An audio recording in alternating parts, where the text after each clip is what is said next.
Hi, welcome to Trailers from Hell. I'm Joe Dante. Today's trailer is a science fiction picture called X the Unknown, which I saw on a double bill with The Curse of Frankenstein in 1957 at the Boonton Theater in Boonton, New Jersey. And it was a toss-up as to which of the pictures were scarier. And they both gave me nightmares, but this one actually still holds up pretty good. Here it is. When Hammer Films had an unexpected hit with its adaptation of Nigel Kneale's sci-fi TV serial The Quatermass Experiment, they decided they needed a follow-up in the same vein. So production manager Jimmy Sangster was asked to write another Quatermass-like picture with the same pseudo-documentary style and a scientist hero. This turned out to be the first of many scripts by Sangster, who turned out to be one of the busiest writers in the industry.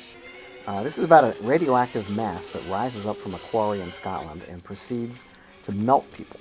It's pure energy, and it's sort of a thinking man's Blob, a year before the Blob, 2 years before the Blob. Expatriate American director Joseph Losey, who fled to England during the Blacklist, had done some shorts for Hammer and was supposed to direct this.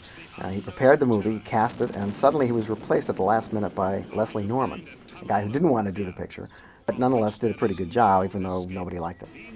Gene Jagger, who is a very watchable American actor with a particularly distinctive acting style, leads a pretty good cast. There's a lot of solid suspense in this and some really good scares, and another great James Bernard score, and a very inconclusive wind-up. So it's a cut above a lot of the pictures that were coming out at the time. RKO was supposed to release this, but they went out of business, and they sold it to Warner Brothers, who was a little queasy about some of the melting scenes. There's some really good stuff in the hospital where people start to, their fingers start to drop off and their heads melt, and they thought that they really better speed that stuff up. So they sped up a lot of the effects scenes.